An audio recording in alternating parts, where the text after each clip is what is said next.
현진건 학교의 대구 여행. 오늘은 대구 박물관으로 가겠는데요. 경주 박물관보다 감이 더 좋다고 말씀드리고 싶은 대구 박물관입니다. 대구 박물관을 찾아가 보겠습니다. 네? 그러면은 대구 박물관이 경주 박물관보다 더 좋다는 말입니까? 예, 전체적으로 더 낫다 이 말은 아니지만 어떤 점에서는 더 낫다고 말씀을 드리겠습니다. 박물관 앞에 보물탑이 있고 김영삼 대통령이 대구박물관이 국립이거든요. 국립대구박물관을 개관할 때 심은 기념식수도 있습니다. 그렇다고 해서 박물관 건물 앞에 보물탑과 대통령이 심은 기념식수가 있다고 그것 때문에 대구박물관이 경주박물관보다 낫다고 말할 수는 없겠죠. 뜰에 태실도 있고 친일파 박중량이 부순 대구읍성 성돌들도 쭉 놓여 있습니다. 박중량의 사례는 나쁜 짓을 한 사람도 역사에 이름을 남긴다는 것을 극명하게 보여주고 있죠. 대구의 이완용이라고 할 만합니다. 자, 이제 본격적으로 대구박물관이 경주박물관 이상 간다는 면모를 보여드립니다. 경주박물관은 평지에 있지만 대구박물관은 야산을 끼고 있기 때문에 매우 훌륭한 산책로도 있고 여러가지 역사 유적을 재현한 공간들도 많습니다. 바로 그 점에서 대구박물관은 경주박물관보다 오히려 더 좋은 면모를 보여줍니다.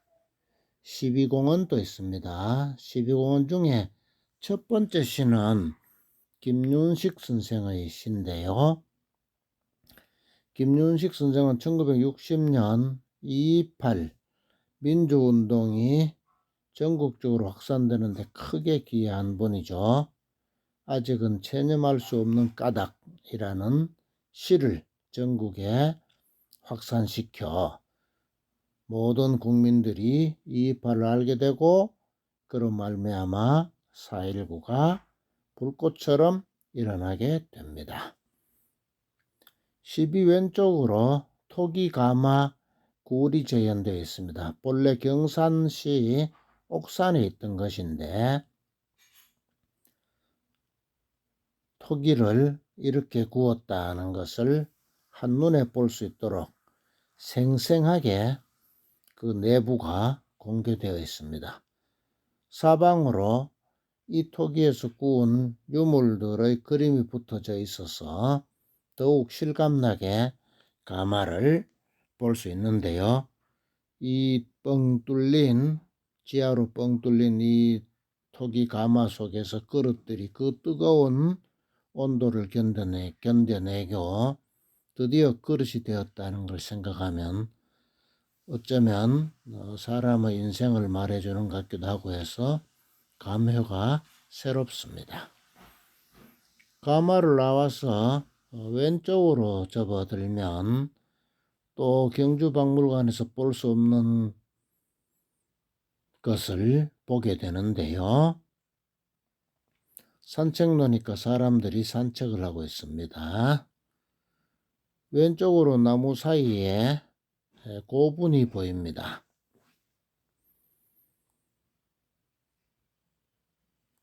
화원 설화리에 있던 고분을 이곳으로 옮겨서 재현해 놓았습니다.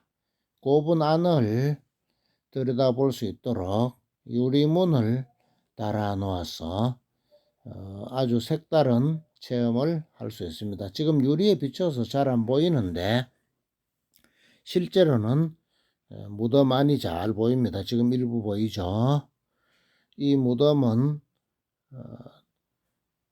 그 대구에 옛날에 뭐 지금 많이 남아 있는 걸로 치면은 불로동 고분군이 대표적인데, 내당동과 비산동에도 많이 있었는데 일제가 서문시장을 강제로 옮기는 과정에서 지금 대신동의 서문시장이 못이었기 때문에 그 못을 메우려고 우리의 고분들을 무수히 부수어서 그 흙으로 그 못을 메웠죠. 고분을 지나 바닥에 걷기 좋도록 멍석 같은 게 깔려 있는 길을 계속 걸어서, 말하자면 산책로를 걸어서 드디어 유적공원에 닿았는데 고인돌이 있습니다. 고인돌에 대한 안내판이 셋 있어서 우리나라가 고인돌이 굉장히 많은 곳이다, 고인돌은 세 종류가 있다 등을 설명하고 있는데, 뿐만 아니라 고인돌의 고인돌 윗돌 상성만 보여주는 게 아니라 고인돌의 하부 구조, 그러니까 무덤 안도 보여주기 때문에 대단히 경이롭습니다. 옛날 청동기 시대 무덤이 안이 이렇게 생겼구나라는 것을 실감나게 볼 수 있고요. 고인돌이 있습니다. 밑에 탁자처럼 만들어지지 않은 것을 보면 남방식 고인돌이구나, 강화도 같은 곳에 식탁처럼 생긴 고인돌, 그게 북방식 고인돌이죠. 약간 왼쪽으로도 고인돌의 하부 구조를 보여주는 게 있는데, 요 고인돌 하부 구조들은 우리나라에서 처음으로 발굴된 1927년이죠. 남구 이천동 고인돌의 하부 구조입니다. 상석 위에 있던 고인돌은 지금 경북대학교 야외박물관에 놓여 있습니다. 고인돌 관람을 마치고 다시 왔던 길을 되돌아보면 무슨 구조물이 있는데 가보겠습니다. 수성구 상동에서 발굴된 청동기 시대 집터 유적을 재현해 놓았습니다. 청동기 시대 집이니까 움집이죠. 움집은 우물 팠다, 움푹 판다 하잖아요. 우물 팠다. 땅 밑을 수십 센치나 1m 정도 이래 파서 그 위에 집을 짓는 것인데, 땅을 밑을 파게 되면은 보온 기능이 뛰어나게 되기 때문에 이렇게 땅 밑을 판 거죠. 그리고 둥글둥글한 강돌로 벽을 사방으로 쭉 쌓고요. 그 위에 나무나 뭐 풀잎이나 집 같은 것을 이어서 집 형태를 만든 것을 움집이라고 합니다. 이 움집을 지나면 다시 이 산책로를 빙 둘러서 박물관 쪽으로 가게 되겠는데요. 가다가 오른쪽으로 가면 범어공원으로 연결이 됩니다. 시민들이 산책을 하고 있네요. 오른쪽으로 가면 범어공원이고, 왼쪽으로 멍석 같은 것이 깔려있는 길을 계속 가면 산책로가 됩니다. 우리는 이 멍석이 깔려있는 것 같은 길을 계속 가야 하겠습니다.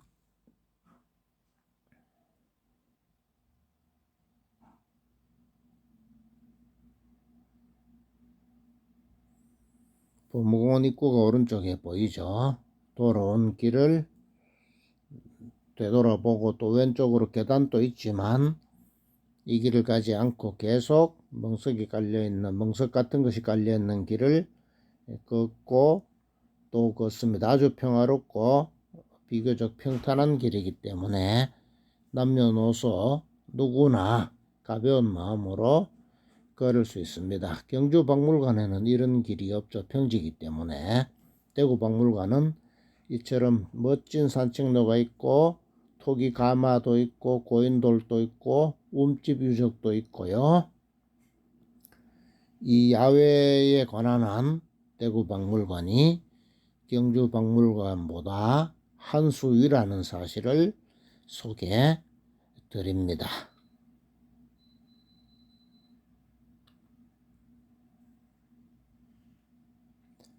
다만 관리상의 문제 때문에 밤에는 이 산책로에 시민들이 이용하지 말아 주셨으면 하는 안내판이 붙어 있으니 참고하시기 바랍니다. 나무들 사이사이로 붉은 적벽돌 박물관 건물이 보이고 있습니다. 이 산책로를 거의 한 바퀴 다 돌았다는 사실을 나무 사이로 보이는 박물관 붉은 적벽돌 건물을 보면 알 수가 있죠.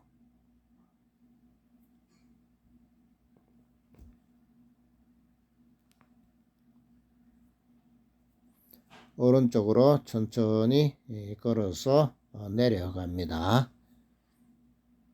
곳곳에 잔디밭도 있고 이정표도 있고요.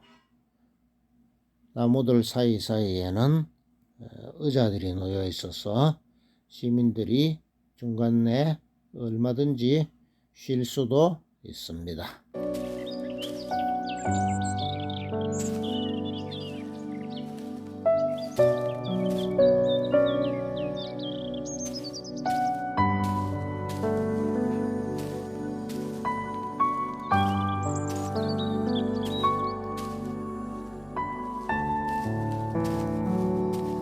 드디어 산책로 한 바퀴 다 돌았습니다.